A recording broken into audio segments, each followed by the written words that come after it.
His name is Thomas Ludlow Dalt, also known as the Spider. Suddenly, he is bitten by something strange.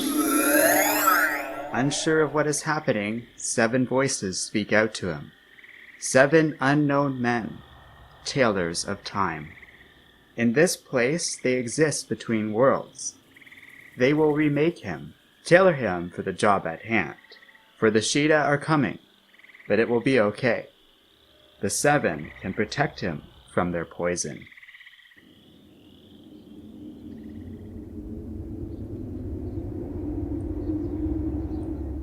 They are called the 7 Soldiers, formed by a cowboy hero named the Vigilante, who has gathered a new version of the team to fight an ancient being who is haunting the ground of Miracle Mesa, the hunting ground of gods and wild riders of old.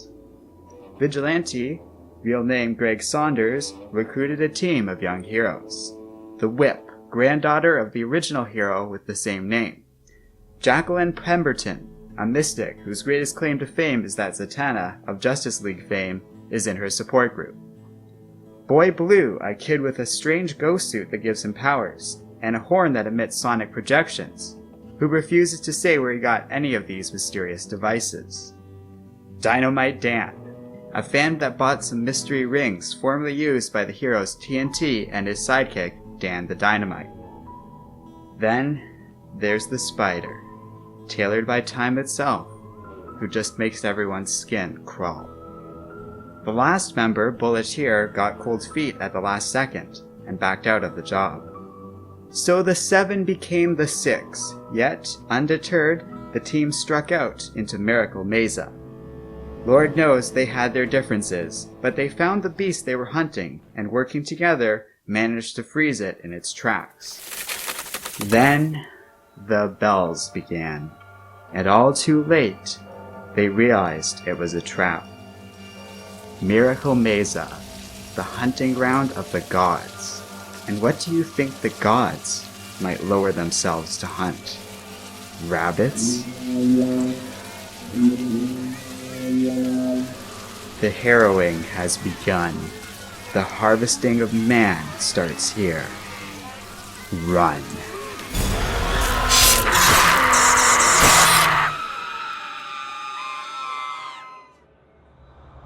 This was not the plan for the 7.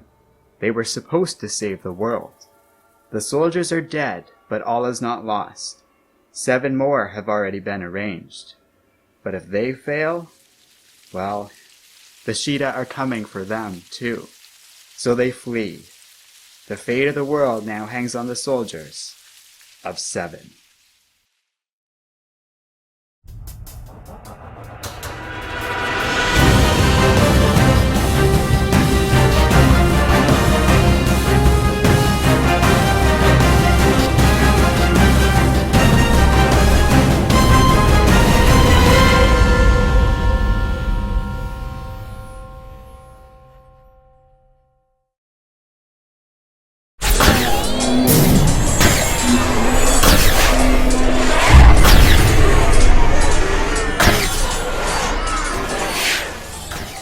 In the land of Avalon, the forces of the Sheeta move in. The Knights of the Broken Table bravely fight their many numbers, but are faltering. Camelot was a shining dream. That dream is dead. With the harrowing of Avalon complete, the Sheeta are pleased, but one knight still stands in their way. Attacking the Sheeta headquarters, Justin and the Royal Flying Steed Vanguard make their way to a central chamber. They find their target, the inexhaustible cauldron, the Sundry. It brings the dead to life and heals all wounds. With this, they can turn the tide against the Sheeta. They can change everything. But Justin is surprised to see someone they know, a woman named Olwen, within the cauldron. A woman who commands the Sheeta, Gloriana Tenebrae, appears, saying that poor Olwen was passed around her court. The experience has changed her, as that sort of thing does. The Sheeta woman possesses King Arthur's sword, which Justin quickly takes from her. Gloriana tells Justin that the knight doesn't know what they're doing, or what castle revolving really is. But Justin doesn't listen. The knight grabs Olwen, but the corrupted woman simply takes her dagger and stabs the knight. The dagger is poisoned and wounds Justin badly, so Vanguard grabs his knight, and they escape through the castle into the wide open air. Looking around, the two are baffled to find they are no longer in Avalon, and Vanguard was injured while they were fleeing, so the two crash into the streets of Los Angeles. Lost, alone, and confused, the last knight of Camelot looks for their steed, only to find Vanguard gone. Justin is then approached by a minion of the Sheeta, who introduces himself as Guilt. He cannot be touched by Justin, and others cannot see him. He has a very simple purpose: to kill with words. So he mocks the knight, endlessly telling how Avalon fell, and a city of evil rose in its place, and it all happened 10,000 years ago. The Sheeta won a long time ago. Camelot is gone, while Justin's people were resurrected and enslaved as undead beings for thousands of years. Guilt never leaves Justin's side, never stopping with his mockery. Justin eventually gives up, sitting at a bench in a fit of despair. The old man sitting next to him is accosted by two young men, until Justin tells them to leave the man alone. They pour a drink onto the knight's head, so the hero of Camelot attacks the two, scaring them off with ease. Guilt disappears. The knight approaches the old man, who Justin can somehow understand in spite of the language barrier. The man tells Justin that an age of darkness will need a shining knight to guide the world out of it, but that knight will not have to fight alone.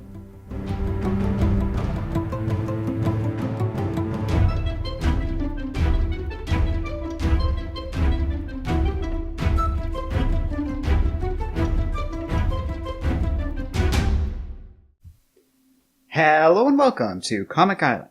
My name is Arden, and this is my very long review of Grant Morrison's Seven Soldiers. This video has been with me for a long time now. In total, there's been 3 very different versions of this video, and almost a dozen different drafts or so among each of them in terms of scripts. The first version was a more traditional complete story, like what we used to do before we had some copyright issues.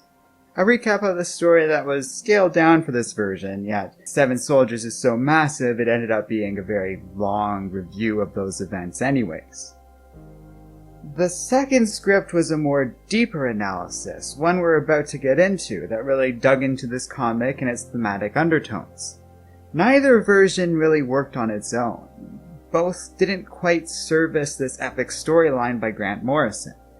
If I didn't go over the plot, people would probably get lost unless they had recently read this thing, which is going to be weird for a comic this old. And if I just focused on the recap, I don't think people would get how good these comics really are. So I eventually decided to combine these 2 scripts in what is probably going to be the biggest, longest, and most complicated video I've ever done. That's why my voice has probably changed quite a bit from the first part. I'm doing 2 separate recordings on 2 different days, and it's been a long editing process that I've basically treated as 2 completely separate projects. So now we're gonna dig deeper and really try to come to terms with what this comic is all about on a level we've only done a couple times before. One of those deep dives I've been floating lately. To that end, and for the sake of pointless symmetry with this comic book's title, I'm going to be talking about 7 key things about Seven Soldiers that makes it great, and why I really like these comics. These aren't all the themes or ideas lying throughout this massive and layered story, nor are they everything worth talking about, because a full-scale analysis of Seven Soldiers would probably be book length, astoundingly enough. Yes, I am confident I could write a book on Seven Soldiers, and if this video length is any indication, I have pretty solid evidence for that. Even talking about this long review we're about to get into, it's really only the tip of the iceberg, just like the recap. Hence why this recap is so long to begin with, and why this analysis is so big. There's a lot of stuff in here, and I've left a lot of it out. Including a bunch of spoilers and other content, I'm gonna just kinda tiptoe around for most of this story. There's no need to spoil every surprise in this comic, and there's still a lot of value in reading it, even if you've just seen this recap. I've left out some of the best parts on purpose. It's still worth your time. And let me get into why that is exactly. Enjoy.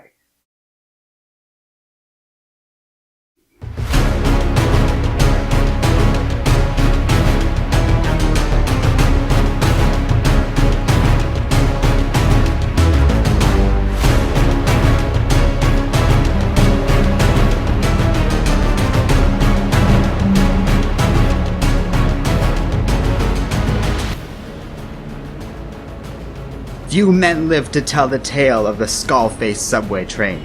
Fewer even know what that train carries.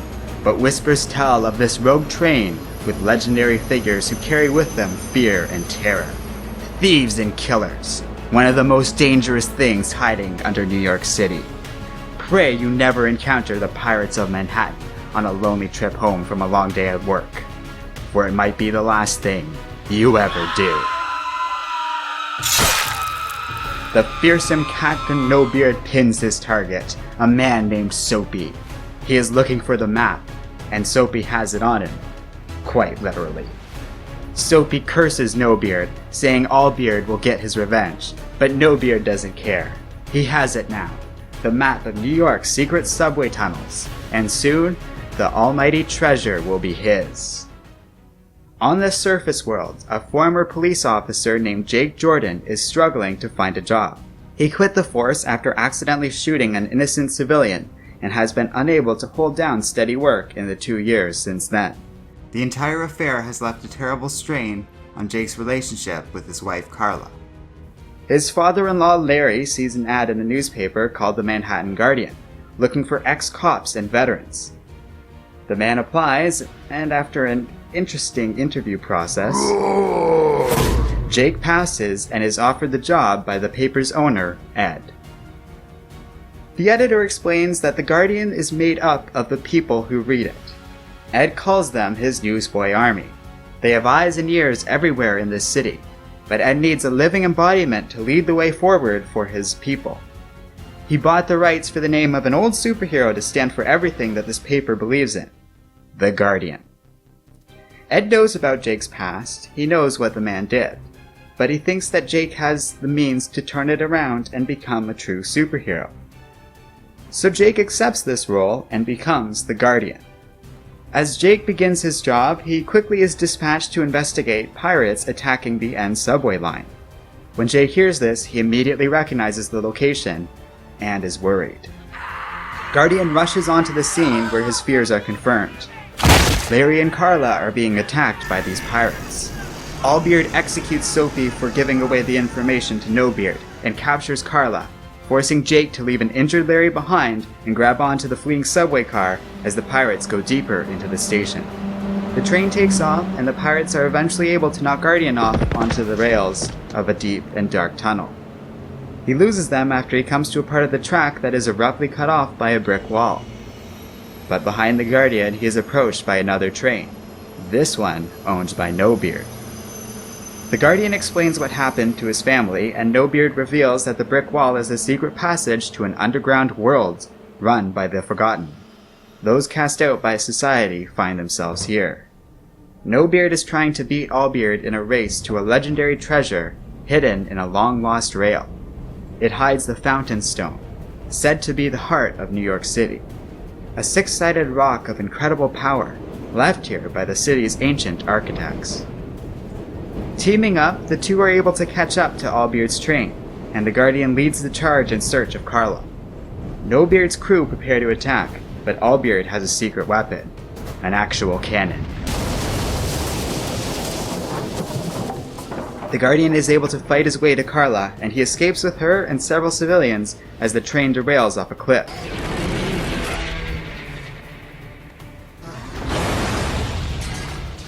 Yet as they flee, one of the civilians breaks her neck on the fall, while the pirates careen over the edge to their death. Landing in the water below, No-Beard and Allbeard are among the only survivors.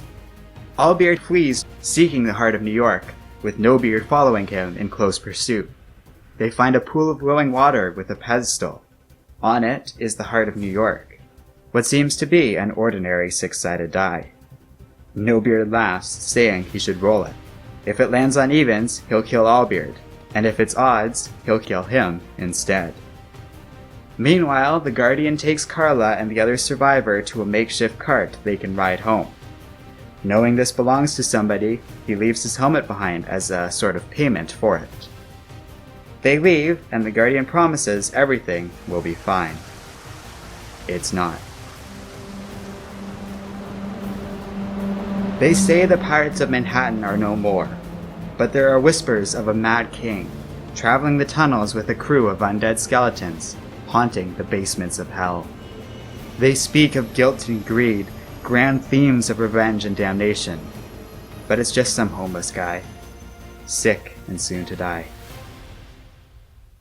The entire incident, which led to the death of Larry, leaves Jake feeling despondent. After a harrowing mission, he decides he can no longer be a superhero.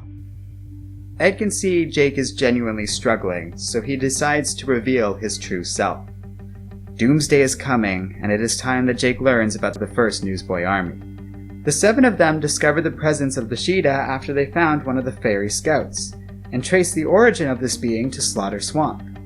They went there and encountered a strange figure who tells them they've come to the wrong place. He was a tailor of time, but different from the others, corrupted and wrong. He's the one that brought the Sheeta here. This terrible time tailor corrupted most of them. The 7 of them were targeted by the Sheeta, just as the new 7 are targeted now.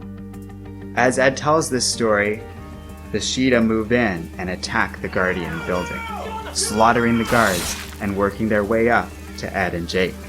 Hearing all of this, Guardian knows what he must do. It's not about the job or the money, it's about being in the right place at the right time and doing the right thing. So Jake has Ed call the Newsboy Army. They're gonna take this to the streets.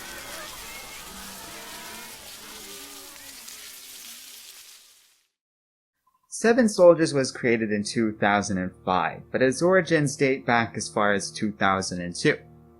Grant Morrison, who had made his name with solid titles like Animal Man and Doom Patrol, was making waves in DC and had been given a string of projects which he largely excelled at.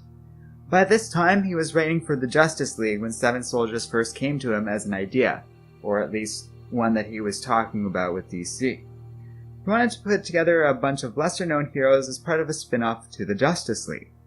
For the next 2 years, he began working on the project, refining it into what became Seven Soldiers. At some point during this process, he began to put together a series of more complex ideas for this story. It changed from something that sounded like it was going to be an ongoing new title into a limited series of 30 issues. By the time of publication, Grant Morrison, who had also come up with some rather unique takes on his new team of Seven Soldiers, used that name to give it roots all the way back to the golden age of comics. This seems to be part of 2 goals within Seven Soldiers. The first is to help readers get familiar and more comfortable reading content outside of the big-name DC superhero characters. The second is this feels like part of Morrison's bigger movement, that I feel in many ways he led in bringing the comics into the modern era. Thus, Seven Soldiers became something never quite seen before in many regards within the comic book industry. That little opening of the comic is basically the first issue of the story. A team is gathered, composed entirely of Golden Age references and heroes, and just as we get to know them and see them in action, boom! Every single one of them are killed. It's a shocking moment, grounded in the fact that we are immediately told they are gone, and the people that created them, the enigmatic group called the Tailors of Time, decide to form a new group of 7 soldiers to fight the beings that killed the first group. The series takes off from there, but that's Grant Morrison's usual approach to modernizing comics 101. We have the old innocent comics kind of giving way to newer, darker themes. As Seven Soldiers breaks off into 7 mini-series that exist independent of each other chronologically, but with a loose connection to each other, only for the one final issue to bring everything together. The real interesting twist of it all is that the new 7 soldiers never actually meet, and there's a little bit of interaction, and some characters move from one series to the next, but by and large, none of the 7 actually meet each other.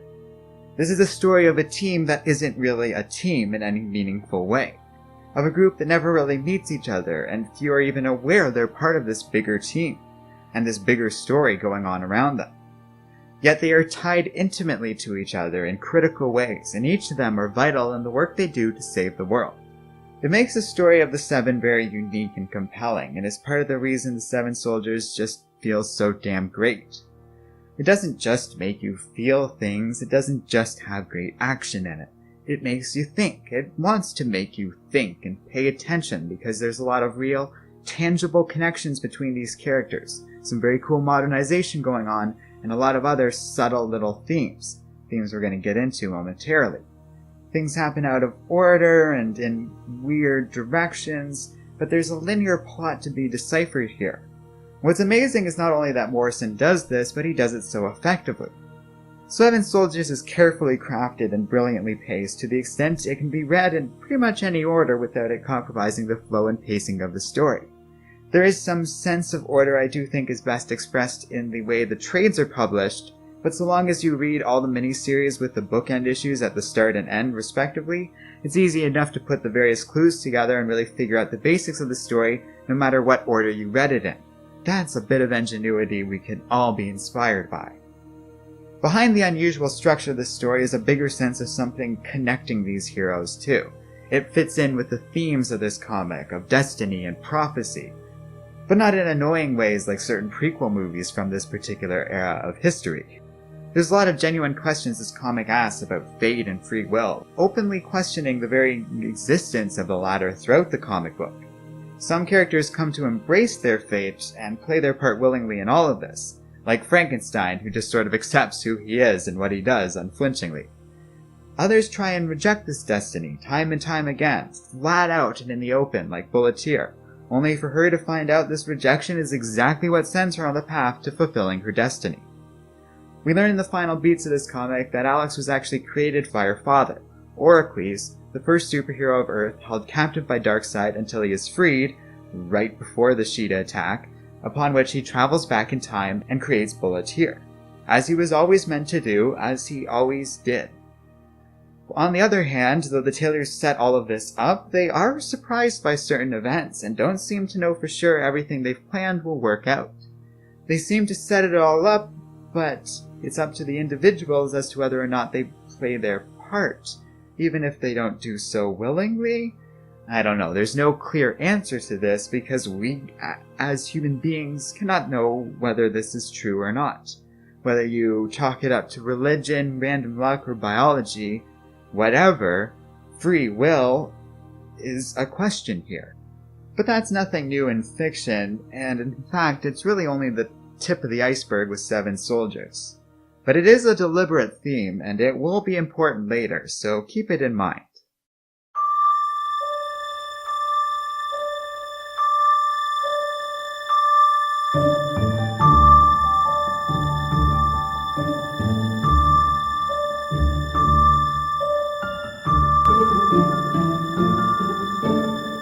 Her name is Zatanna Zatara, and she is addicted to magic. It all started with her father, Giovanni Zatara, who used to perform magic tricks with her. He was a true master, able to use magic safely and responsibly. One of the support members asks what happened to her father, and Zatanna explains he died fighting the forces of evil. Recently, she had an encounter that was a little less noble than that. She formed a gathering of magicians who had all been experiencing the same dreams. Visions of little people under a hill, locust armies with tiny riders, and a queen on an 8-legged horse. There is something evil on the way. So Zatanna formed a plan, a quest to find 4 books her father wrote before he died, containing all his secrets.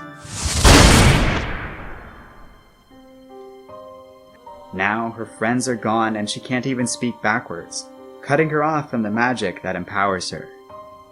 The support group tries to tell her she can't blame herself for all of this, but those words ring hollow. At the end of their meeting, Jacqueline mentions she might not make it to the next one.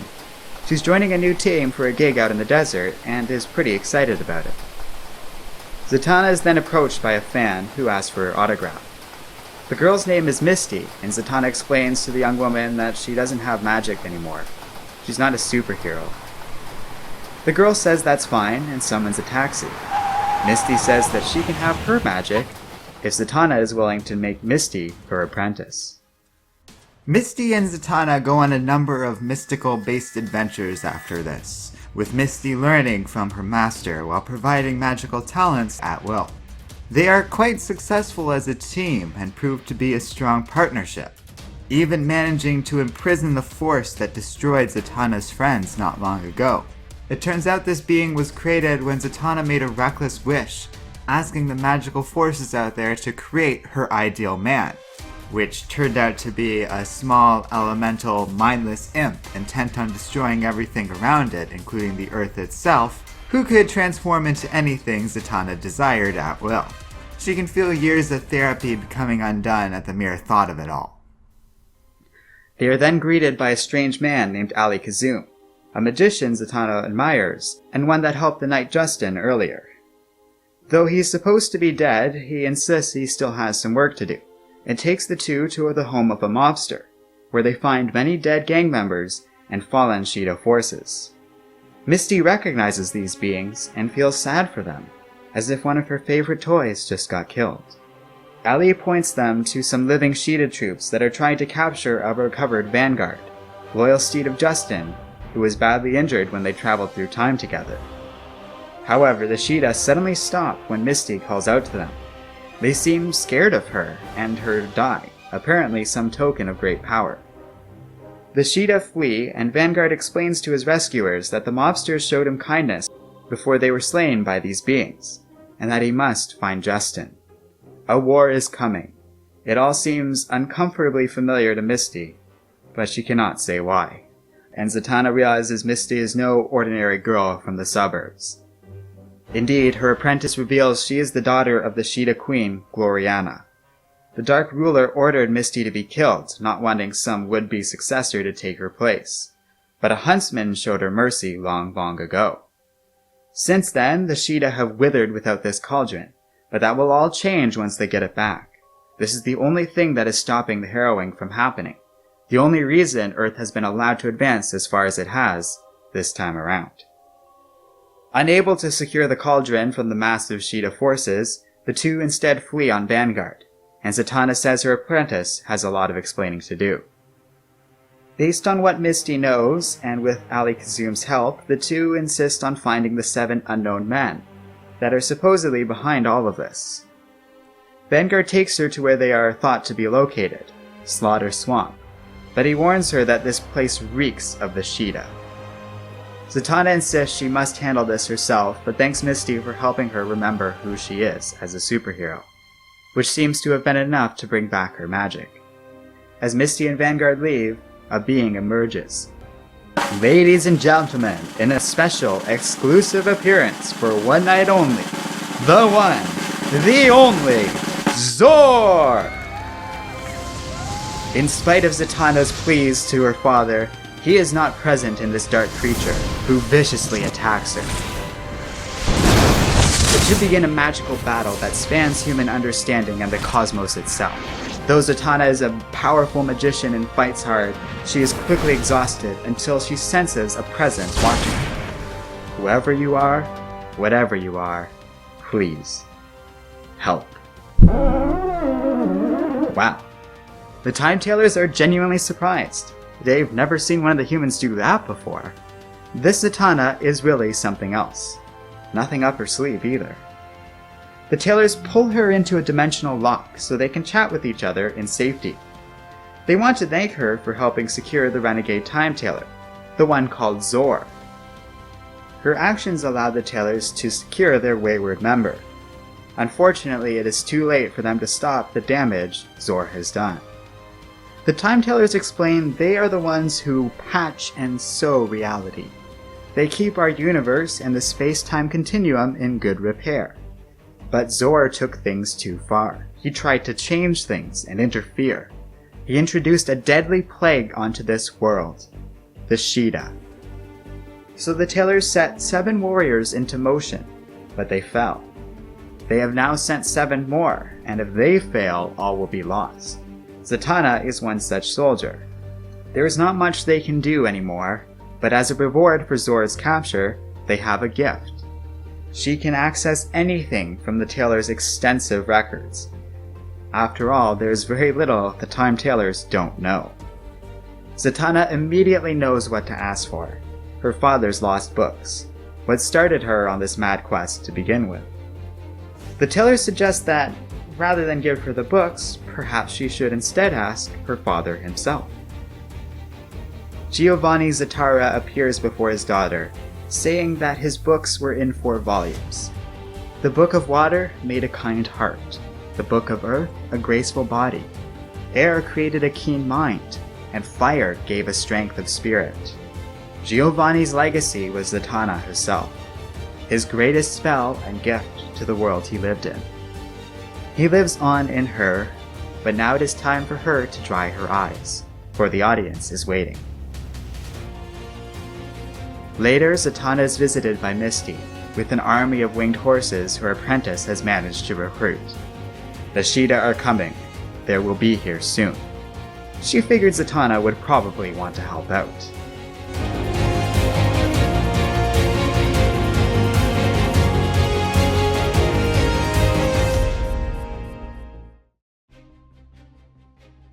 We would be remiss not to talk about the art in any comic book. After all, comics are a form of art where the verbal meets the visual. The visual elements of comics are vital, plain and simple. 7 Soldiers, much like how Morrison's similar title Multiversity would years later, take advantage of its different stories to give each miniseries its own unique artist, and with it, a rather distinct flair from each other miniseries. It's simple enough, but goes far beyond the relative differences in color choices and pencil styles unique to each artist and colorist. There's a strong sense of direction and purpose to each series and its respective artistry. So they each get their own spin and tone to them. The Shining Knight works with an art style by Simone Bianchi, who gives each series a feeling and tone of an Arthurian-era story, with knights and heraldry and all that sort of stuff. Guardian has a more modern style, yet Cameron Stewart does evoke lots of references and panels based on newspapers and Golden Age superhero comics. It also features the Pirates of Manhattan, a simple idea I found deceptively brilliant and just so fun. DC needs to do more of these guys, because it's just such a fun idea of this hidden network of pirates using abandoned subway tunnels in New York City. That's brilliant, I love it. Zatanna's series embraces the world of magic, and Ryan Sue gives us the sort of art you'd expect out of any Doctor Strange comic of old, and gives some of the best work ever done for that particular character a run for its money, which is no small feat. Fraser Irving practically creates his own distinct tone and unique art style for Clarion the Witch Boy. It's clearly rooted in the works of Salem-style pilgrim stories and associated imagery from that era, but it takes that in a whole new direction and gives a very palatable DC feeling to it, showing us an incredibly interesting society on looks alone. I've seen media since then with a similar style, but I can't really compare it to anything that had come before this comic, so it's really groundbreaking in its own little way. This world Clarion grows up in, Limbo Town, might be my favorite part of the whole damn story. I really find the Salem era interesting, and putting it in the modern era, I can't geek out about this enough. Then we move on to Mr. Miracle, and I don't even know where to begin on that series. Jack Kirby would be proud of Pascal Ferry's work here. It's very creative and surreal in design. Bulletier balances the entire story out with Yannick Paquette's art, who does a great job using the art style contemporary to 2005. Art has changed a bit since then, but Bulletier's comic looks like most of the average superhero comics being published at that time. And you better believe that was a deliberate choice. It might seem boring compared to the others, but I think it was a great idea to have one comic that looked like a then modern comic. It helped to contrast the other series and keep one foot firmly planted in the reality of present-day DC, and the fact that this comic very much exists in the main canon of DC at the time, even if it doesn't feature a lot of the mainstream DC characters. So that's 6 of the miniseries and their main artists, although I apologize for not being able to mention every single colorist on this thing, but, we gotta keep it going. And as for the last, well, that brings us to Frankenstein. My god, Frankenstein. This is kind of the wild card of Seven Soldiers. Thematically and in terms of art, tone, and story, this series not only varies wildly in art style it depicts each issue, but also in tone and content. So we go from like an 80s horror flick to John Carter to heavy metal, baby, and it's all just so good. Croatoan might be my favorite setting in Seven Soldiers, but Frankenstein is my favorite of the 7 miniseries. He's so violent and every issue is so fun and perfectly done. Man, does DC do a great job at depicting Frankenstein in their comics. He had a great run in the New 52 as well. And by the way, if you have or are about to comment that Frankenstein is the name of the scientist, you're wrong when it comes to DC's Frankenstein, and you should feel bad for not knowing that! Collectively, the art styles, panels, drawings, and covers of Seven Soldiers is a sight to behold. It's stunning. Some panels are just brilliant in their design and quality. The sheer amount of inspiration that the collected series draws from is impressive all on its own. It's not just the quality or tone of the art, nor the amount either. Like the writing of this story, certain consistencies between the artists makes that a certain sense of continuity between Seven Soldiers, in spite of so many different people and art styles operating at once. Seven Soldiers is a real masterpiece for this very reason. It's really cool to take a look at the technical aspects of this comic only to find layer upon layer of clever little details. Every time I read these comics, I discover something new and figure out a little more of the story. For a comic that's well over 10 years old, that's a mighty impressive collection of artwork to say the least. It's very impressive that you had all these different people managing to stay consistent in certain specific ways, especially when it came to characters like the Sheeta. Hell, the last issue alone feels like a masterclass in art, jumping across different styles page to page and featuring one amazing image after another. At times it gets easy to get lost in the issue, which is just so jam-packed with important, not easily deciphered plot details, but I can't get over this comic's art. It's something else. It's why I think of Seven Soldiers as not just a work of art, but a world of art. Several artists gathered together to show off some incredible visual work, and with Grant Morrison's direction, these pages are filled to the brim with disparate references, somehow telling a cohesive story. Everything works together in this mad concert of content inspired by the likes of Shakespeare, Dickens, ancient mythology across several different cultures, then modern pop culture references, and clever uses of real-world history to tell a single, thematically collected story, with a focus and strong sense of purpose. Themes of modern superhero stories weave together with classic literature, while stories of tragedy, horror, and adventure permeate the entire run, and blend together without much meaningful fault to them. Look, I realize this is a lot of praise to heap on this thing, but I really want to stress how impressed I was by Seven Soldiers. There are valid criticisms, and we'll get to those at some point, but the art, the color, the design, the use of different artists to reflect changes in tone and narration, it doesn't get much better than this anywhere in the world of comics.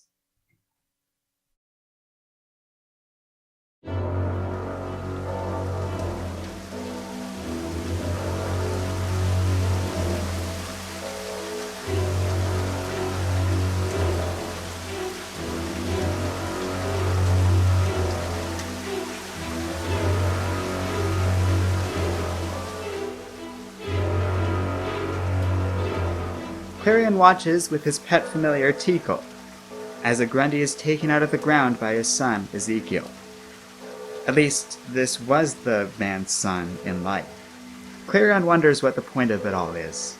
One day they will all die and be dug out of the ground as a Grundy, made to serve until their body rots. This is New Croatoa, and Sub-Missionary Judah is coming. All must watch as he brands this new Grundy. And in doing so, this Grundy will be bound to the people, to their home, Limbo Town. He will toil for as long as he can, and will serve the fate of all Grundys. Croatoan it bides. Judah spots a small fairy captured by Tico, and recognizes it as an abomination of the Sheeta. Pollution! Pestilence! A plague has come to this town! Judah chastises the witchmen for debating trade and commerce with the outside world, while Croatoan falls to sin and decay all around them. The witchmen would lead their people to their doom, were it not for the steady leadership of the submissionaries. Clavion, however, is not scared, but curious about the Sheeta, and asks if he can touch it.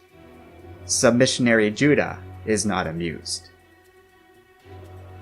The witch boy finds the rules of this world insane, all dictated by a book of shadows that the submissionaries follow blindly.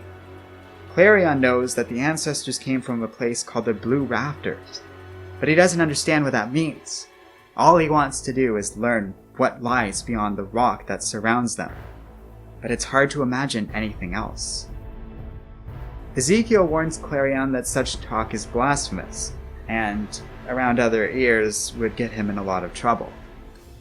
One day, when Clavion becomes a full-fledged witchman like Ezekiel, he will tell the young boy the sad, miraculous truth behind the Book of Shadows. Judah declares that they shall close the gates of Croatoan as they did in the olden times, cutting themselves off from the world entirely until the threat of the Sheeta passes. Clavion is outraged at this news, knowing he will never get to see the Blue Rafters if this decision goes forward. He'll die in this dark, rainy hole like everyone else. However, Ezekiel promises that when he returns from what may be the final witchman excursion for trade to the outside world, things will be different. Judah fears the Parliament of Witchmen and knows he can't hold back their progress. As Ezekiel leaves, Clavion looks on through Tekel's eyes.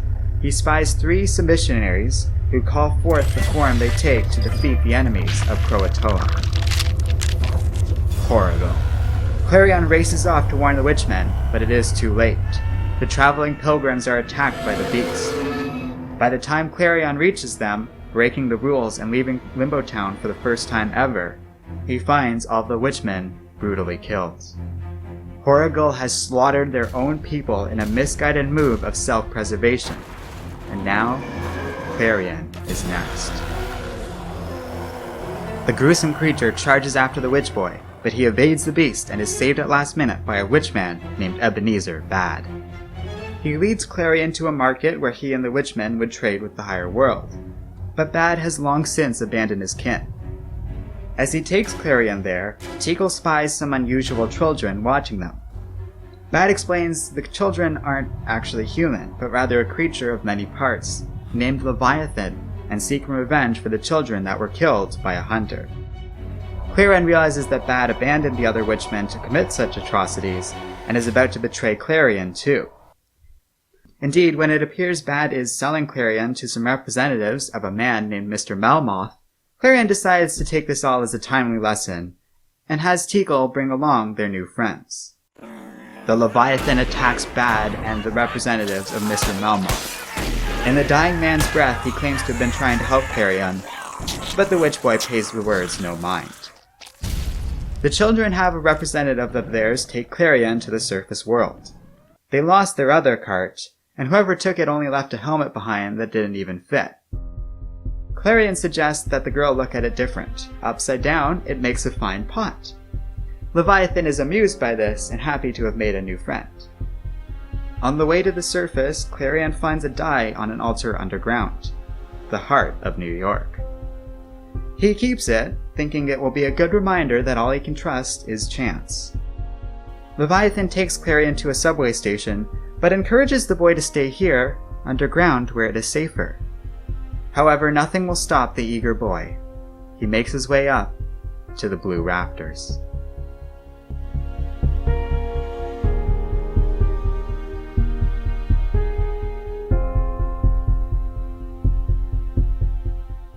It's all a bit much for a boy who has lived underground his entire life. But as Clavion wonders what to do next, he is approached by a stranger. The man says his name is Mr. Melmoth. The strange man goads Clavion and some other children into stealing a drill for him, though a skeptical Clavion is able to deduce that this Mr. Melmoth is using him for his own purposes. Indeed, the man plans to have them all work as his slaves, harvesting gold from a red mine. But he's going to need more laborers, so for now, he takes the drill down, towards Limbo Town. Reluctantly, but knowing he's the only one who can save his people, Clavion decides to return to his home. Explaining the danger his people are in, they refuse to listen to him, Clavion broke the rules of their society and now speaks blasphemy. So they decide to burn the witch boy at the stake. With his mother and sister leading the charge against him, Clavion begs for mercy. However, before they execute the boy, Mr. Melmoth appears with an army of soldiers and says, "Daddy's home." He gleefully reveals he created this colony 400 years ago with all these pitiful miscreants' ancestors, breeding with them like the cattle they are.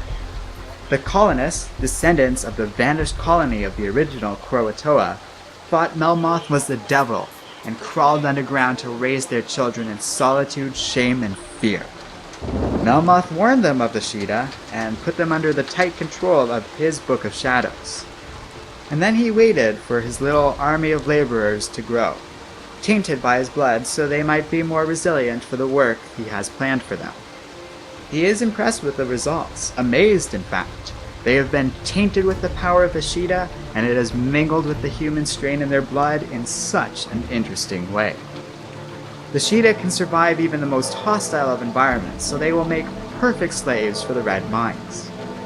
But in all the commotion, Clavion managed to sneak away and ring the town bell 9 times. Melmoth finds this amusing, assuming the bells signify the return of these people's long-lost king. Clavion's mother informs the spider that that's not what the bells quite signify. 9 bells call the Grundys from the field, as is custom, as it has always been. The women of Limbo Town have an order for the Grundy men. Kill. Grundy kill! Melmoth is able to push past the Grundys in spite of their phenomenal power, with a handful of surviving soldiers. He explains to his men that Croatoan actually refers to a very sophisticated artificial intelligence system that comes in the form of a pair of dice, which he left here in Limbo Town. So they should keep an eye out for those. As for the captive townspeople, they are to be stripped. Melmoth wants to modernize, and these women would look great in a bikini. He deactivates the submissionaries, which turn out to be robots he created to keep these people under a rigid religious control. The spider couldn't be happier. This has all worked out perfectly, until Clavion emerges from the Croatoan machine with his half of the AI. Now merged with Trequel, Clavion is able to thrash Melmoth's soldiers to pieces before attacking the spider himself. But Melmoth isn't so easily killed. The waters of the great cauldron of life and death flow through him, so he escapes and assures the Croatoans this victory is temporary. The Sheeta will be coming, and he will return. With Melmoth gone, Clavion returns to normal, though the pain on his body is tremendous and he is unable to handle splitting apart from his familiar. Luckily, Clavion's mother explains that the women of Croatoan always held secrets of their own, and she is able to save the son she almost killed moments ago. The Croatoans come to an agreement with Clavion after this. They will burn the surviving soldiers as a stake, as is custom, and Clavion will send his friend Leviathan down to protect Limbo Town, while he will take his half of the Croatoan AI and go help out with the war coming to the Blue Rafters at the hands of the Sheeta. Clavion's family wants the boy to stay and become the town's new leader, but Clavion insists that is not his destiny. For that is a job for life, and Clavion wants many jobs before he dies. And today he wants to be a soldier.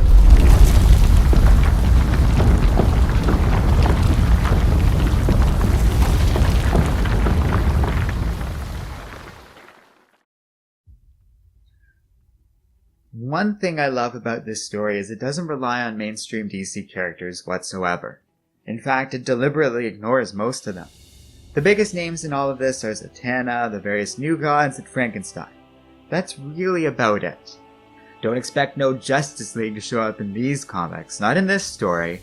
They're all imprisoned away on behalf of Sheeta in some other story, something I don't think is even brought up in Seven Soldiers. The rest of the cast features characters entirely new, very obscure, or only distantly related to a relatively unknown Golden Age superhero in some form or another. That's a lovely feature and a nice way to help broaden your interest beyond the mainstream DC content. But the best thing about all of this is the outstanding quality of the characters themselves. Each of the 7 presents something the others do not, while they have similar themes and the same narrative going on around them. The story is given a lot of strength because of how nicely fleshed out all of these characters are.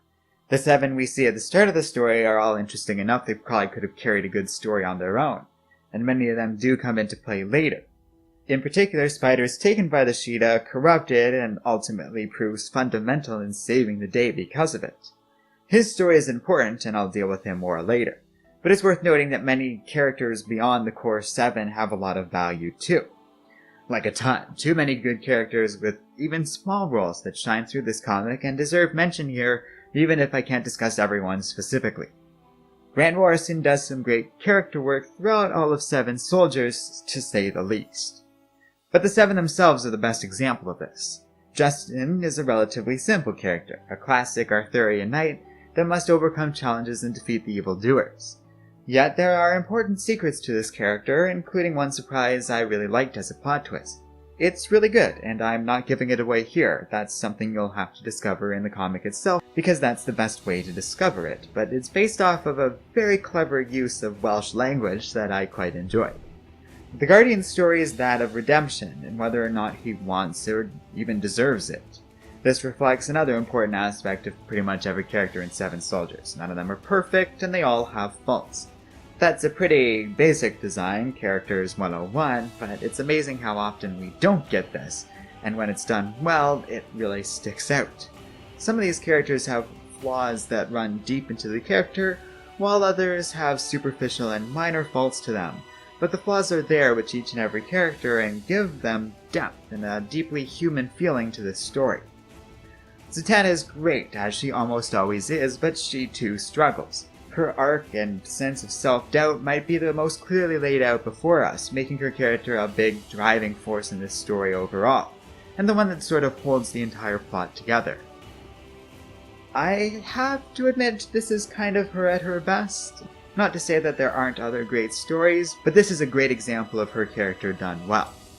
Clavion I find fascinating. A sort of Huckleberry Finn type character, eager for adventure and amusingly mostly unfazed by the various horrors that unfold around him. He wants to explore the world beyond his narrow childhood, which is easy to relate to, but man, do these precocious attitudes backfire when things get real in the final issue, and we see this childlike attitude is entirely unsuited for dealing with the Sheeta. Mr. Miracle is interesting enough too. He struggles to overcome his own self-doubt and certain lack of confidence in himself. More on him later. Bulletier is a cool character too. She's new to being a superhero and has a really tragic backstory, one that kind of drives her character in a big way. The whole idea is just so messed up. So she's just saddled with this horrible situation, and for whatever reason, I really feel for her character more than anyone else because of it. It's just so tragic and well done. Then there's Frankenstein, and like I said, he's just the best. Self-assured, resolute, and incredibly violent, Frankenstein spends his time in 7 Soldiers traipsing around both time and space, kicking ass every step of the way. Together, the cast of 7 Soldiers is admirable to say the least, both in their design and creation, and they also play up a certain theme, perhaps one most prevalent throughout the entire story. Yes, we're getting to the most important thing I think lying under 7 Soldiers, a certain idea behind each of these characters, a pattern that seems common to all of them. And I could be wrong, but the impression I get, and one that I read about in a lot of other people's analysis online, is that 7 Soldiers is really about various ways of confronting and overcoming abuse.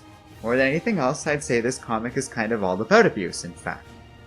Most often this abuse is parental in nature, and each of the 7 and many other secondary characters struggle with their personal identity because of this. The identity consigned to them by the various parental figures that elicit some abuse.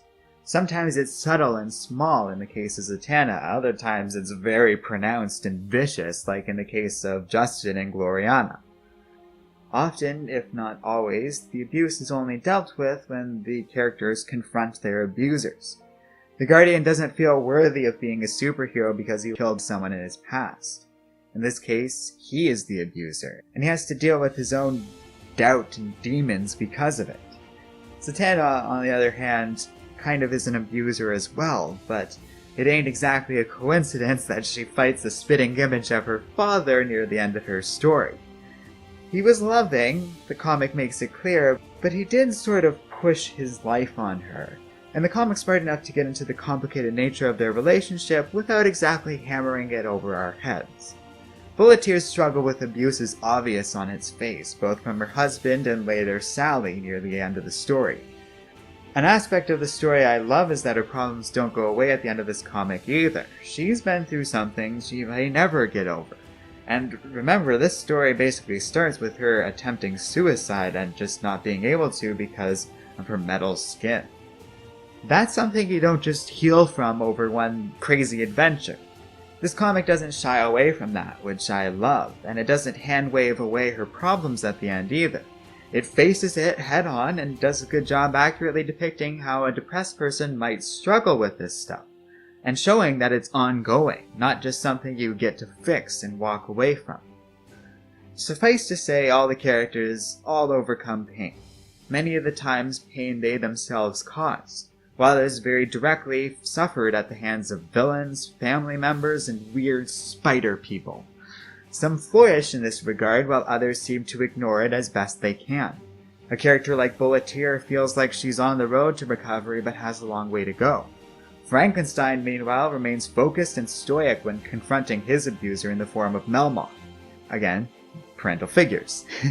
Never once, though, does Frankenstein experience a single moment of doubt, not about himself, his mission, or his purpose, even when confronted by some pretty damning information about his origins. So what does it all mean? What is Grant Morrison trying to say with all of this? Well, I don't have an answer to that. I have thoughts. We aren't being uncritical in this analysis here, and as much as I love this comic, it's not perfect. Not everyone likes Grant Morrison, and I can understand why to a degree. Seven Soldiers, which features many of his most famous or arguably infamous writing traits, is not about to change anyone's mind about this writer. If you like Grant Morrison, you're gonna love this comic. If you don't like Morrison, you're gonna hate this comic. Like, more than any others, I feel. It's a wild, loopy ride, and you have to kind of take it for what it is. If you don't, you're gonna pull your hair out with a comic that's often vague, confusing, and deliberately unclear. Morrison's comics tend to be full of ideas and questions, but not a lot of answers. So unless you're prepared to make some leaps yourself, to dig in with yourself and come to your own conclusions, you're not going to find the answers. You're going to have to use your own imagination to fill in the blanks. So, Seven Soldiers really comes down to taste more than anything else. I will say the biggest complaint I hear about Morrison is he doesn't really close out a lot of the ideas he presents. He has mountainous levels of ideas. Nobody ever denies that. But he has trouble fleshing out all of them fully or developing them the way they probably should be developed. That is a problem with this story, this video, and any analysis regarding it, is that it will never ever feel like enough because there's so many content and themes in Seven Soldiers, and no firm answers. Part of this is intentional, and I have to say personally, I appreciate the trait in Morrison more than anything about it that annoys me. But if you don't like that sort of storytelling, if you don't like this level of ambiguity, you're not gonna like this comic.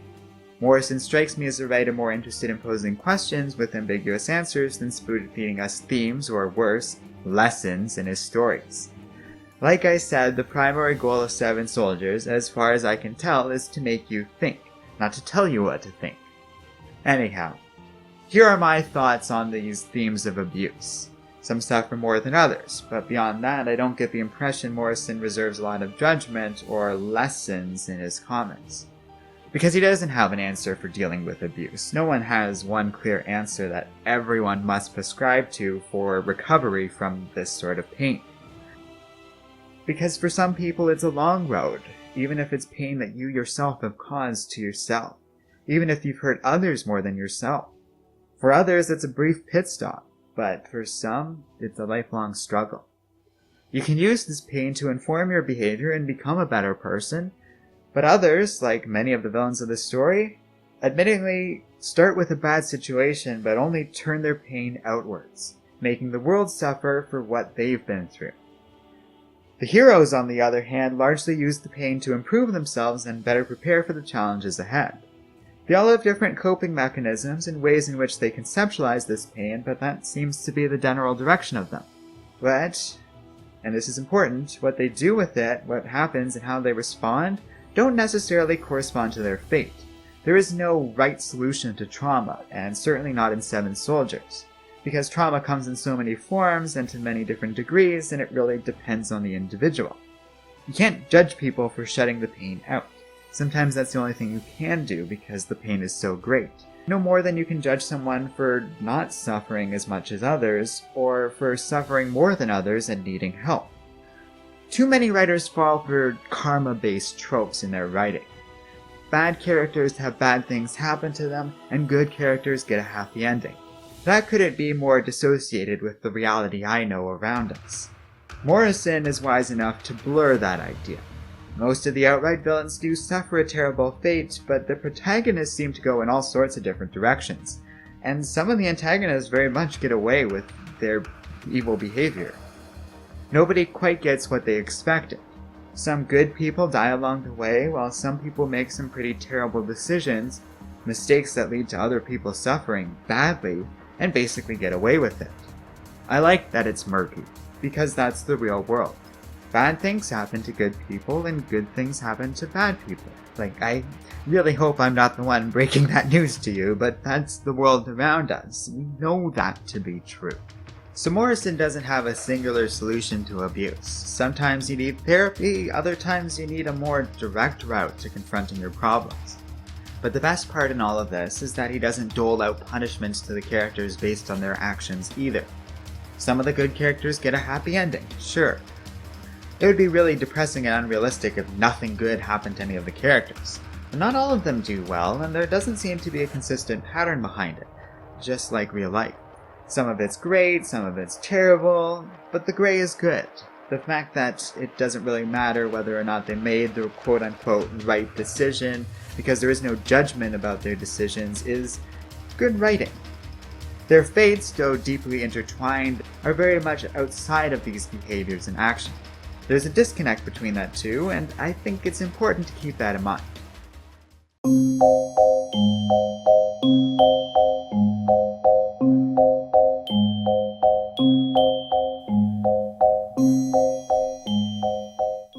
He is Shiloh Norman, Mr. Miracle.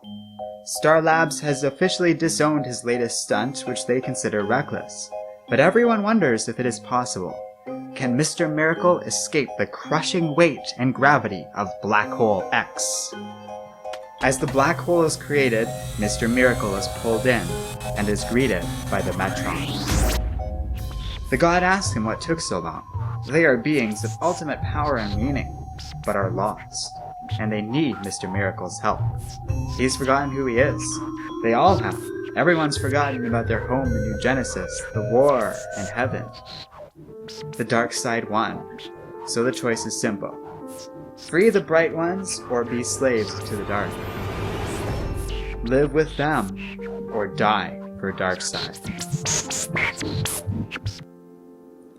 After only 11 seconds, Mr. Miracle emerges from the black hole, amazing the crowd, but making everyone wonder what he could possibly ever do to top a stunt like this.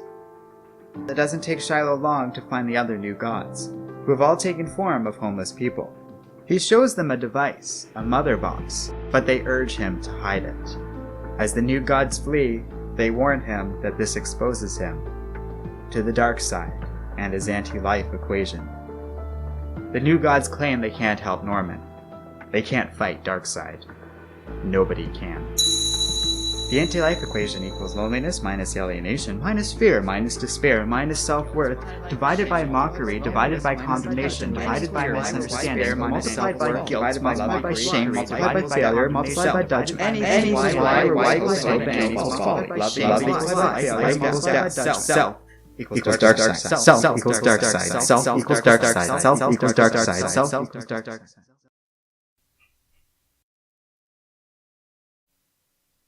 Too many writers think it's easy to appear clever through the use of numbers. Give character A a bad dream where 3 shadowy figures die, and surprise, surprise, 3 characters are sure to wind up dead later on in the story. On the surface, Morrison's use of numbers actually appears to do exactly that. The book, if you haven't figured it out yet, is practically obsessed with the use of the number 7. The 7 soldiers are vital in defeating the Sheeta. When they are numbered only in 6, like the initial team is, they are summarily slaughtered. There are 7 time-tellers, vital beings who weave history together and are protectors of life. The Sheeta also seem wary of teams numbering in 7, which is why they contain the Justice League to prevent their involvement in the harrowing before the start of this story. Many other examples appear throughout the comic. For example, the initial Newsboy army with Ed numbers in 7. So 7 is good, 6 is bad. Nothing new there, and I can pretty much not be more literal on that count. That's a very obvious and ancient use of biblical numbers, where 7 is typically associated with good Jesus-y things, while 6 is associated with the forces of evil.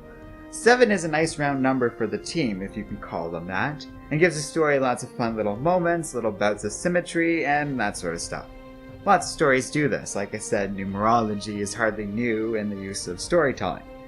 It doesn't bother me, it just isn't all that impressive or noteworthy on its own. It's practically mundane at this point, but with a bit of digging, there's some very cool caveats to these numbers. And Morrison is actually using them a little more than the average writer does. Or at least he's being more clever with them than your average work of fiction making vague biblical references. There's 2 things this story does with the numbers I find quite interesting. First, like the rest of the story, behind all this numerology is a lot of cool Gaelic myths that serve as the basis of 7 soldiers. Specifically, there's these 4 treasures from ancient Irish pagan gods that they brought with them when they first arrived at Ireland, according to this mythology. They are Thalias, the mythical stone of knowledge, Gorias, a spear of unbeatable power, Phineas, an unstoppable sword, and finally Murius, a cauldron who could never leave its user unsatisfied. These 4 treasures are the backbone of the Sheeta and the ongoing story. All these artifacts, or at least the DC version of them, appear in various forms and are critical to the various storylines. The stones are part of a seemingly normal set of dice, the feather box. The spear is often referred to, but its true nature and origins are not revealed until the very end of the story, where we learn it is actually Bulletier herself. The sword is Excalibur, not surprising given Camelot's involvement in this story, and is used by Justin to deliver a devastating blow against Gloriana. And the cauldron, as you might have guessed by now, is the one that the Sheeta are constantly paddling around, and seems to be a substantial source of power to them. The stories with the 4 treasures also featured a great deal of magic. One story focused on a god who traveled to the land said to host these treasures and learn various magical arts, including druidry, knowledge, prophecy, and magical competence. It's almost striking how much this content reminded me of the entire story of 7 soldiers. Reading through these old myths, I was amazed at how thoroughly Grant Morrison did his homework, how cleverly he used these myths and stories to create his own original content similar to the old legends, but new in their ideas and the physical content of the story itself. These Irish legends inform many beats of the story and even the identity of the 7 soldiers themselves: skill and magic, knowledge and its value, druidry represented through multiple characters, while a prophecy is introduced that one of the 7 must fall before the Sheeta is defeated. And indeed that prophecy comes very true. Meanwhile, the whole plot is basically about free will, as we've discussed, and you can see why prophecy is so deeply ingrained in this story. It all goes back to these Irish myths. Yet it leads to the second really cool thing that Grant Morrison does with numbers. Every single one of the 7 had a clear place and role in this story. Each of them tells bits and pieces of the greater game. Through each of the 7, we learn a little more about the Sheeta and how they confront their own personal demons, face the Sheeta's forces or some proxy, and move on to the final fight with Gloriana. Except for the one odd man out. And it's not necessarily Frankenstein, as he is very much deeply involved in this plot. There's one character who doesn't even encounter the Sheeta at all, though. The only one who doesn't actually appear to do anything to stop Gloriana or her crew to begin with. I am referring to the story of Mr. Miracle. Each of the other 7 play a clear role in neutralizing the Sheeta threat. But Mr. Miracle is simply killed during the final event, and otherwise seemingly not involved with everything else. So what did he do? Why was he here? Well, I had to go online for some help on this because I really couldn't figure it out. Thanks to various message boards, in particular some stuff on Reddit, I found an answer that makes sense to me, or at least 2 answers that work for me. See, many people suggest that because Oracles is revealed to be the father of Bulletier, Shiloh ensured the spear, bulletier, would one day be created and she would destroy Gloriana. Oracles kind of wanders through time and space and is able to do this, so as the Sheeta are attacking when he was freed, he was able to retroactively have created bulletier for her to play this essential role in defeating the Sheeta. Thus, Mr. Miracle plays a pivotal role in the Sheeta's defeat, even if it isn't very obvious and extremely roundabout. Those time-tailors play a hell of a long game, to say the least. But there's an alternate explanation that works just as well, one that I kind of like even more. The other answer seems to lie at the very beginning of this story. The first thing we see is Spider traveling to Swatter Swamp, meeting the time-tailors, and them remaking him in some unspecified way so that he can become one of the 7 soldiers, the first original team. The man, who is completely reborn by this, joins that team only for the Sheeta to take him and remake him once more in their image. He works with them for the rest of the story until he turns on Gloriana at the very end, and has a direct obvious role in her death. So the alternate explanation is that Spider is the real 7th member of the 7 soldiers all along. It's never explicitly stated, but it's all there. Even his name, Spider, seems to hint that the time-tailors were, on some level, aware he would briefly become one of the Sheeta, who are often associated with spiders and said to contain traces of arachnid DNA within their bodies. It also makes sense that whatever the time-tailors did to him was able to subtly undermine the Sheeta's control of the spider. I personally think they implanted something in him that caused him to come to his senses when Zatanna cast her spell at the end of that story. It fits nicely with the story and brings it all together, since it's hard to determine otherwise what Zatanna's spell exactly did. The part I find super fun in all of this is that both of these interpretations work quite well. Even the question of the 7 soldiers' identity is up for debate in this story, and that's pretty neat too. Maybe the time-tailors set this all up when they met Zatanna, as events don't necessarily occur in the proper order from their perspective. Not everyone is going to like that ambiguity, but I enjoy a story with fluid interpretations that can be debated by fans and readers.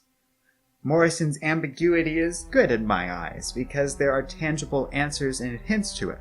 We aren't spoon-fed everything, but we aren't kept so far in the dark that we don't get any real answers, like some crummy rendition of Lost. He's not just making things up as he goes, it is deliberately vague, because you're supposed to think about these things. You need to pay attention to this comic to understand it. I am reminded of something I said in my review of Multiversity. Sometimes Grant Morrison does feel like he's more interested in showing how clever he is over actually being clever, and that can shave pretty hard against the large narrative at times. I'm not going to lie, it is a weakness in the writing. That criticism is still there, even in this. There's a reason why I've sort of stumbled into this criticism twice now throughout this video, because it keeps coming up. There's not a lot of answers in 7 Soldiers, although there are quite a few, you just have to dig around. But there are some really clever ways of asking old questions common to fiction. I think about all the stuff I just talked about, all the biblical references, the Irish lore, and I find it all so clever and creative. I get not everyone likes Grant Morrison. I respect other people have different tastes, and I even acknowledge a lot of their criticisms of his writing are very real. However, you must at least somewhat appreciate the craftsmanship of all of this. Like, what other superhero comic has these literary and mythical references that run this deep into the story? On what planet does anything else this complex exist elsewhere in Marvel or DC, or even most independent comics?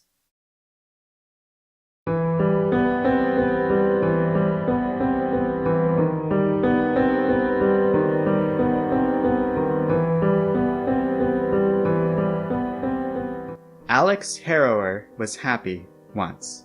She was married to a brilliant man named Lance, who was obsessed with superheroes and desperately wanted to become one. He developed a smart skin that gave the user a metal epidermis. Lance wanted he and Alex to become a superhero duo, like the human bullets back in World War II. Wanting to upgrade the name to bulletier, he eagerly tested it on himself, only to begin to suffocate. Alex found her husband dying in front of her, and was accidentally exposed to the same smart skin that was killing her husband. By the time the paramedics came, it was too late for Lance, and Alex was only saved because they were able to get to her finger thanks to it being partially covered by her wedding ring. Lance wasn't wearing his, and couldn't be saved. And then, she discovered that her husband's dreams of becoming a superhero were not innocent in nature. he had a pornographic obsession with them. This news, coupled with all the other grief, was enough to break Alex down entirely. Alex went out into the world to try and find something hard enough she could kill herself against, only to come across a train wreck.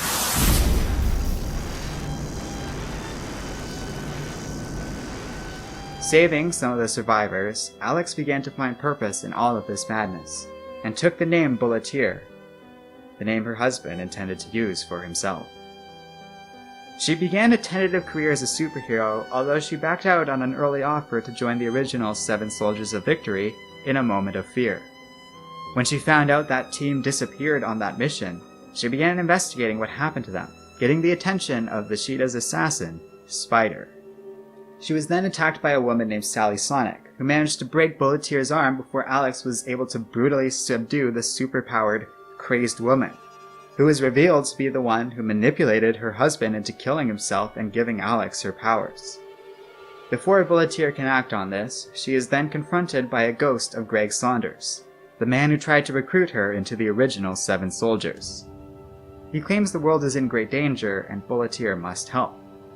But Alex rejects this, saying the world will survive without her. Right now, she needs to get Sally to the hospital. Saunders and his destiny don't matter to her. As far as she's concerned, it's over. World, save yourself.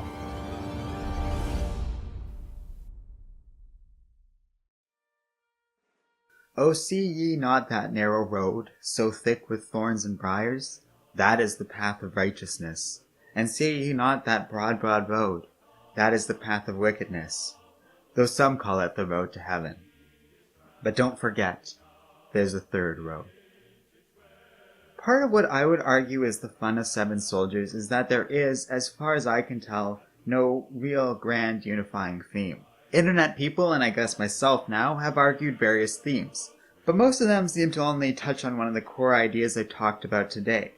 I haven't really got a unified thesis on all these different ideas in 7 Soldier, because I don't think there is a way to unify everything we've talked about. This is a character story about characters dealing with abuse under the lens of a comic book world. There's a lot of that, but others can point to the fluid nature of time and the question of destiny versus free will. There's a great deal of that too. I think there isn't necessarily only one thing that overrides all other things in 7 Soldiers. It's a bigger, deeper, more complex story than that. In some ways, this is simply a road to final crisis that sort of took on a life of its own at some point in its production. In other ways, it's an early chapter in the span of comics Grant Morrison wrote that essentially paved the way for comic books in the modern world, dealing with more mature themes and complex storytelling techniques, while also updating the look and feel of the comic book world. And yet too often, the stuff pioneered in these comics has not been followed up by modern writers. And it does update the look and feel of the comic book world while also preserving the style and fun of the original superhero comic books. 7 Soldiers is artistic in its depth. Few other writers in the industry, past, present, or future, could pull it off, even in the independent world outside of Marvel and DC. And as such, interpretation is going to go in a lot of different directions. That's a good thing. This video is going to be rather long. Even deep into the recording, I have no idea how long the runtime of the final product is going to be. But no matter what happens, I can't help but feel like I'm only scratching the surface. I've spent, as you might imagine, a great deal of time pondering 7 Soldiers. As we've seen, there's certainly a lot going on here. The Celtic lore, the spider people, the characters, all on a similar sort of arc. It's clever stuff, yet I still feel like I haven't covered it all. In the late stages of writing the script, perhaps one of the last major things I figured out about this comic during production of this video, it occurred to me this uncertainty might very well be the thing that underlies this entire story of 7 Soldiers. After all, this is a story about a team that never meets. Every character, every single one, is part of a greater machine in 7 Soldiers. Some don't know what role they play, others manage to become fairly aware of it. Perhaps, and this is typical of Grant Morrison, like the characters in this story, we aren't shown a bigger picture on purpose. There is, as far as I can tell, no single grand unifying lesson behind these comics, but maybe it's just because we can't see it. There are themes, concepts of abuse, destiny, and that sort of stuff. The kind of questions that undermine life itself. But I don't think there's a singular lesson or implication consistently addressed across all the stories. I think this is somewhat, or even outright, intentional. We don't and can't know our role or the purpose of life, certainly not fully. Nobody gets to see the full consequences of their actions. We don't control our fates, our past, our future, our place in this world, or what happens to us. Perhaps we don't really control much of anything. So we have to derive our own meaning and make our own conclusions and decisions about what we've done and who we are. Did these characters have free will, or is that an illusion? How are we to deal with pain, suffering, and oppression? How far can we go before our own survival is not morally justified? Whose dog is this? Is it your dog? Is it the world's dog? Should the dog not be viewed as in charge of its own action? Does it not own itself? How is it going to lead this crime family, is what I'm asking. These aren't questions easily answered, and don't let anyone tell you otherwise. There isn't a lot of meaningful evidence for free will, for example, so a lot of this stuff boils down to philosophy and what you think. If you ask me, that's the goal of this comic. I said it early on in my review, and I'll repeat it here. If there is one intention behind Seven Soldiers, as far as I can tell, it's to make you think.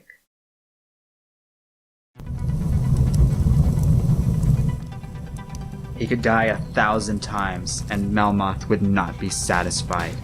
He is a monster.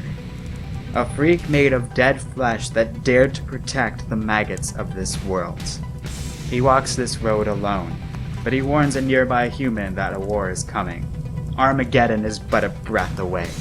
The men of Sheeta are here, and Dark Melmoth still lingers in this world. So tell them he has awakened. His vengeance will not be denied. Tell them Frankenstein lives!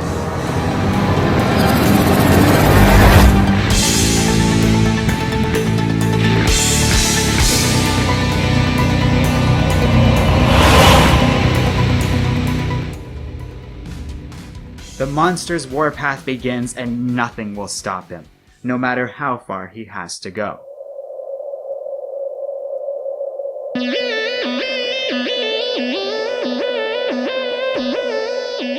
On the deserts of Mars, Frankenstein makes his way to his target, the red mines of Melmoth. There, after all this time, even after the disaster under New York City, Melmoth has come. He has created a mine here on Mars. He was the last king ever, usurped by an ambitious, evil bitch who dumped him during the first fall of Camelot, left to walk alone on the earth for the last 10,000 years. He stumbled onto plague and death, preserving himself with the mystical cauldron he stole away from the Sheeta.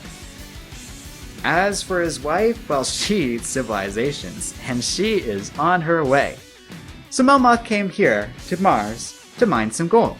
More gold than has ever been, in fact. Suddenly, Frankenstein emerges from the tunnels and attacks.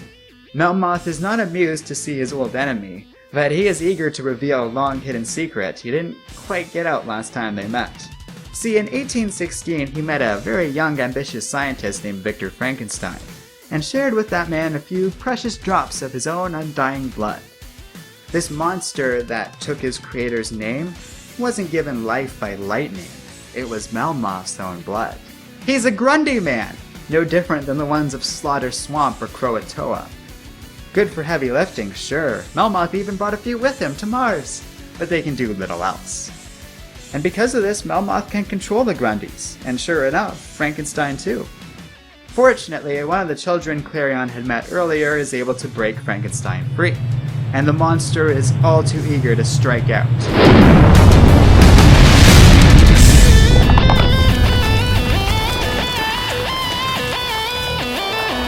As Melmoth is eaten alive, he calls Frankenstein a fool. That gold and Melmoth were the only two things that could have stopped his ex-wife, Gloriana, Queen of the Sheeta. He could have saved the human race. Oh sure, he wanted to enslave them, but now, they're all just gonna die.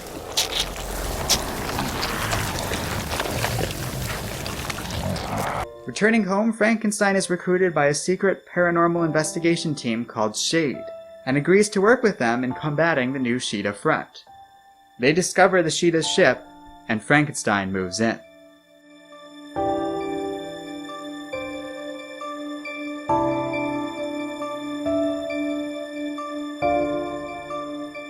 One billion years in the future, Earth stumbles ever closer towards the sun. The oceans have boiled away, the continents are suffocated by pollution. Here lies the origins of the Sheeta, raised from the doom of our future by the rogue time tailor. Here Gloriana reigns with spiders and scorpions, an endless harvest of their own past when human civilization reaches a certain peak. On board Gloriana's ship, which has come here through time, Gloriana prepares to gather the great Sheeta horde for the latest harrowing.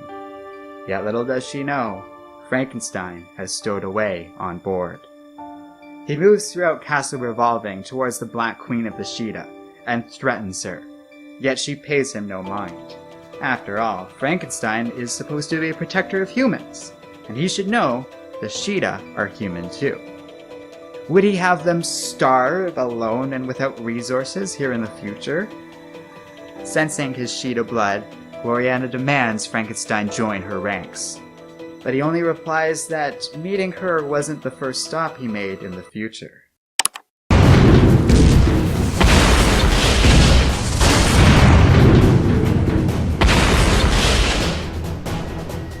Frankenstein runs to the ship's controls.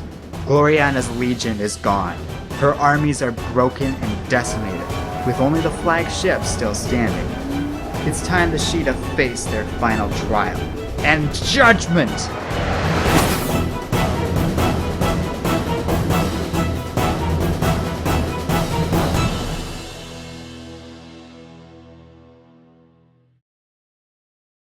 Can you imagine a fantastic future civilization that preys on its predecessors? A nightmare world of scavengers ruled by a parasite queen. A twilight empire that refuses to die. Their numbers are endless, their power overwhelming. They come in force, and by the time you see the warnings, it is too late. The Sheeta form the backbone of 7 soldiers as the main antagonists of the story. And their story, their appearance, and their meaning is definitely worth devoting an entire section of this video almost exclusively to them. With roots in their design evoking those of fairies and A Midsummer Night's Dream, I have never seen, of all things, fairies interpreted so creepily. Yet they are, make no mistake. It's implied they've nearly wiped out the human race many times over. They're powerful in both magic and technology. They overpower and overwhelm. They will butcher you, and that's if you're lucky, because the alternative is they capture you and do so much worse to corrupt you into becoming one of their own. I wouldn't go so far as to call them scary, but they are very creepy. I've never really been afraid when reading any sort of book, because it's a book, you know? It's hard for me to be afraid of that sort of thing. But I have been disturbed by a comic before, and the Sheeta are a good example of that. It's all well and good, fantastic even, as far as comic book enemies go. The Sheeta are great. And what's even better is that they feel like a real threat. The average Sheeta warrior comes off as far more dangerous than like a Hydra soldier or a Foot Clan ninja, especially in numbers. They can and do kill to a rather disturbing extent throughout the story. In fact, we don't really see much of the Sheeta being defeated, really, ever. Yes, they eventually lose their leader, but the armies really only fall through Frankenstein's sabotage, rather than being ever overpowered or wiped out.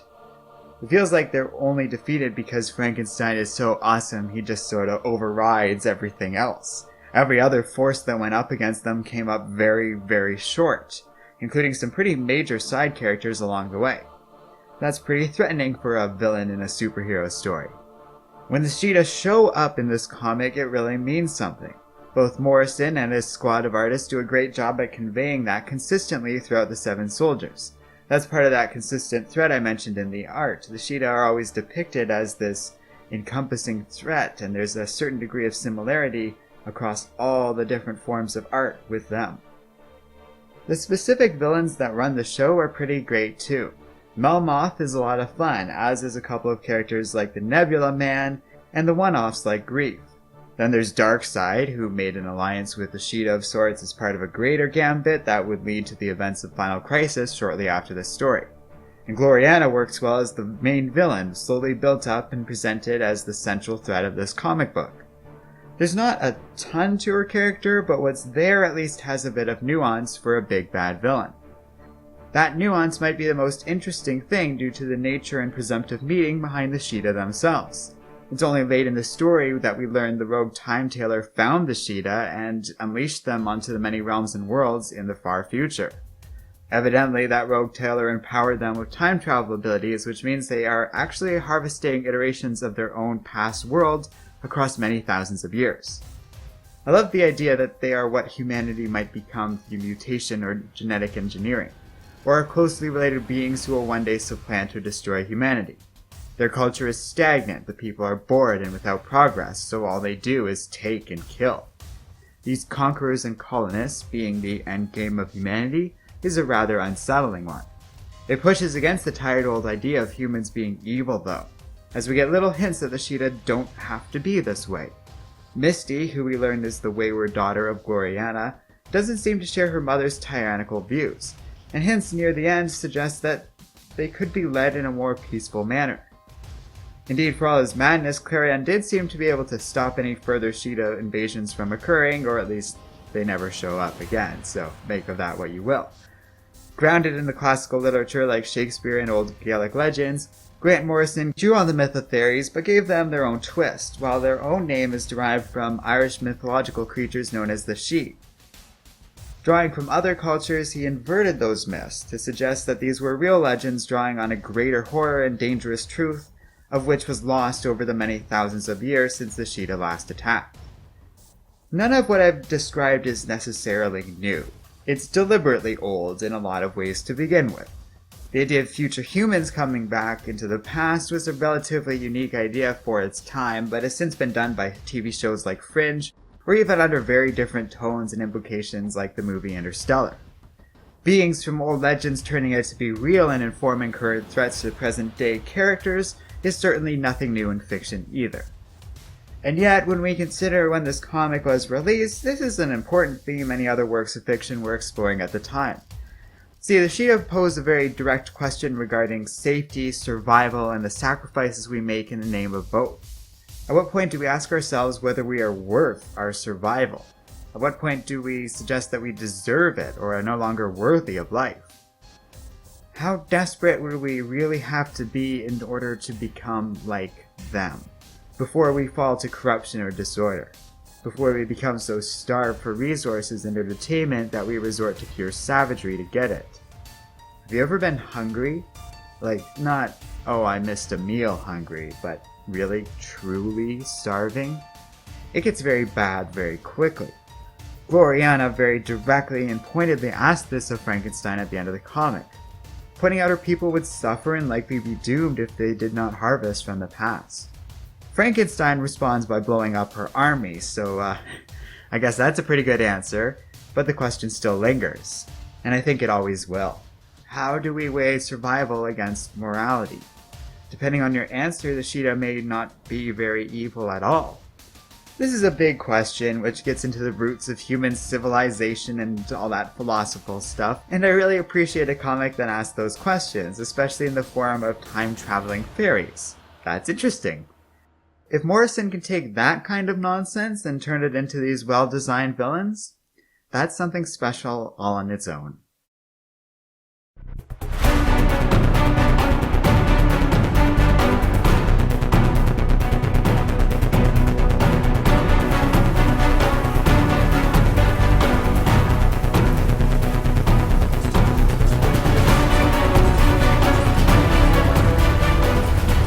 In New York City, the Sheeta attack in force. On the streets, Guardian and the Newsboy Army do their best to protect the people and hold the invaders off. Bulletier rushes Sally to the hospital, but the attack is making the journey difficult. In spite of Sally being a supervillain, And even after everything this horrible woman did to Alex, Bulletier still doesn't want to be responsible for this villain's death. On board Castle Revolving, the Shining Knight breaks in and manages to find Gloriana. In the city, Zatanna and Misty work to fight off the Sheeta, but Misty detects her half of the Croatoan AI reacting to something nearby. She says this is why she joins Zatanna, to become powerful enough to defeat her mother by reuniting the two dice. It will form a device called the Mother Box, the only thing powerful enough to defeat Gloriana. Misty reveals she is the daughter of Gloriana and Melmoth, and the only one worthy to inherit Summer's End. Suddenly, Clavion finds them. He and Misty see they each have two halves of the mighty Croatoan. In spite of her warnings, Clavion is able to steal Misty's die, completing the feather box and running off to take command of the Sheeta himself. Misty begins to panic, turning to Zatanna and saying without the feather box, they're all doomed. Gloriana is here and nothing can stop her. On board the ship, Frankenstein is suddenly brought under the control of Clavion. He orders them to turn the ship around. They are going to the Sheeta side of things. In another part of the ship, Justin manages to slice off a part of Gloriana's face before the Queen is able to fling Justin off of her ship. Elsewhere, Mr. Miracle confronts Darkseid. He knows this man is behind what is going on outside. But Darkseid pays this intruder no mind. He's made a deal with the Sheeta, trading Earth for Oracles, a demigod and the first superhero ever to emerge on Earth. So Mr. Miracle offers an exchange, his life for Oracles. Darkseid is amused by this, but happily accepts. After all, what worth is this wretched mind, driven mad by being imprisoned for years by the Sheeta, against a new god? Besides, if he lets Oracles go free, he'll simply wander through time and space for the rest of his life anyways. Shiloh Norman only says he is the world's greatest escape artist, and this will be the performance of... There is no escaping Darkseid. On the ground, Zatanna knows what she must do. Magic is not about self-improvement or theory. It's no illusion or trickery. It's about doing the impossible. The tailor spoke of 7 soldiers destined to save this world. So let's save it.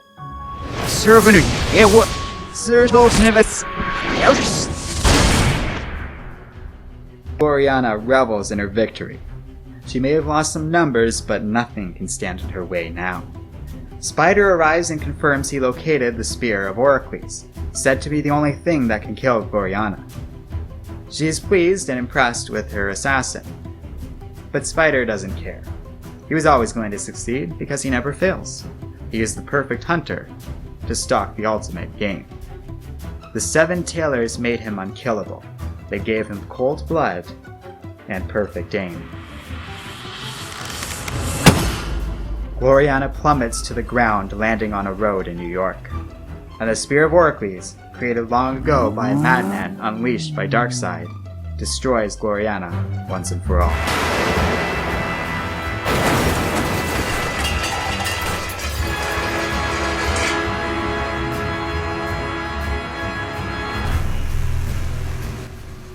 The tailors are pleased, and their plan has worked out. As they stow away Zor, the being that unleashed the Sheeta onto the world, they assure him his malignant acts have utterly failed. The 7 saved the day. The Sheeta have retreated, and the harrowing has been abandoned. They all get a happy ending after all. In the future, Clavion laughs like a madman, featherbox in hand, with the Sheeta at his feet. While the other surviving heroes move on, some starting a new life as a hero, and some just gone, vanished into the night. Yet one didn't get a happy ending. One is buried in the ground. So, after an epic final comic, a massive bit of action, and an insane blend of wildly different art styles, and themes and tones, and so much, the dust finally settles. 7 Soldiers ends a 30-issue run with a brief epilogue of sorts depicting the fates of the 7, a handful of thoughts about predestination and the bigger picture of this comic, if there is one, and in the last few pages, with the Sheeta defeated, we get a sense of where our characters are at the outset of the story, or at least some of them. And that's it. One story ends, a new one begins, hot on the heels of this one. That's a story and a video for another day. Another topic I have pretty positive feelings towards, but it is the topic of another video entirely. Part of the reason Seven Soldiers is so great is that this interconnected world, these characters never meeting but all work together in the same space. By moving directly into this next big story in the DC, there's a strong sense of that realism, of this being part of DC canon, and that is so cool. Life goes on like it does in the real world, and little things like this help keep the comic, with all its crazy, weird, giant, talking baby level goofiness, grounded. Things stay grounded at the end, and that's one of the most important details that make this comic so great. And that's pretty much the end of the video.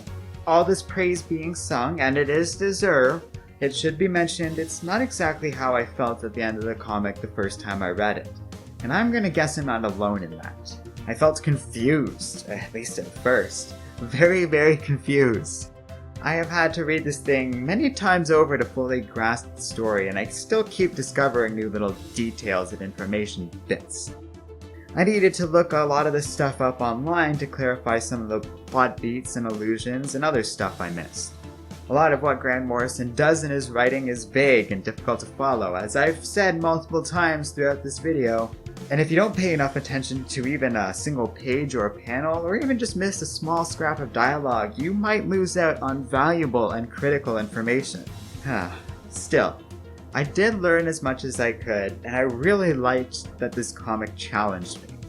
There's something very rewarding about having deciphered Seven Soldiers, or at least partially deciphered it. And it's particularly special for a DC comic with such heavy ties to the canon of their meta-narrative, that something like this complex exists in that canon.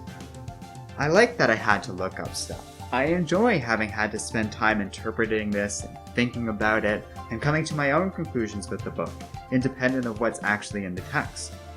Different people are going to have different interpretations, which is cool, because it means that we have this superhero work of literature worth discussing and debating. Yes, it's confusing. I'm still unclear about the certain beats of the story. Some of the plot lines are kind of pointless or needlessly vague. Grant Morrison isn't perfect by no stretch of the imagination. I don't think I'll ever read a story like this of any kind, where we jump from a Charles Dickens adventure to a grim fantasy with mobsters fighting fairies, to a giant baby man explaining important plot details, and it all still kinda somehow makes sense to me. It was work, but fun, rewarding work, an actual effort to understand and appreciate this story. So that is Seven Soldiers as I understand it. Not in terms of plot or how I felt about it, although it was fun to cover both, but how it made me feel and think. Warts and all, it's easily one of the best self-contained comic book stories I have ever had the pleasure to read. Seven Soldiers is weird, complicated, and taken out of context, totally ridiculous. I love it to pieces. It is brilliant. So, that's the end of the video. Thanks a lot for watching. I hope you enjoyed it. It was quite the undertaking to say the least, so a real special thank you to Jeremy Renfell for very patiently waiting for a very long production schedule in terms of getting this done. There were 3 separate versions of this video, so the production of this thing has just been dragged out forever, and I'm really happy that we're finally here. We're finally in a position where you can see this big project I've been working on for so long. So let me know what you think. If you liked it, please, by all means, share it. Show it to other people who might even have a peripheral interest in comics, because I worked really hard on this thing, and I would like people to enjoy it. I'd like that work to have been for something, you know. But otherwise, that's about it for this video. I'm sure it's gone on long enough, so we don't need to delay any further. If you like this video, consider supporting us with our Patreon page. That's how Jeremy was able to get this video made. And it's a nice celebration of all things involved with our Patreon page, because it's a nice little way to show appreciation for us making this content. It's a lot of work, but I enjoy doing it, and I'm planning on doing more videos like this with long-form content, because it's a lot of fun. So yeah, thanks again for watching. If you've made it this far, good for you. It's going to be an excursion for a lot of people, like a real trip down a really deep book that surprised me in a lot of ways. I don't want to place too much appreciation at the level of Grant Morrison. I think he's a very talented writer, and I do admire the work he did here. but I don't want to pretend that I approached this completely uncritically. There was issues here and there, and he's not a perfect writer, but damn if he doesn't elevate the material in a big way for these superhero comics, and that matters to me. I really was impressed with this story, having known almost nothing about it when I first started this project, and having learned so much about it since then. It doesn't seem like much at first, but once you really dig into this story, it rewards you in a lot of really fascinating ways, and hopefully I've been able to convey that, either for people who have already read these comics, or for those of you who haven't read them yet and maybe should give them a chance, because I enjoyed the crap out of them, and we left out so many great things that are totally worth reading in the issue itself.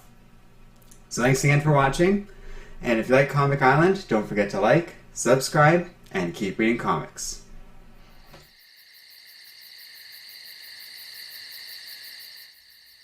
Treasure your brief memories, your futile striving for meaning. The dark aeon has come. Evil won this war. All is one in dark side, and death rules the day.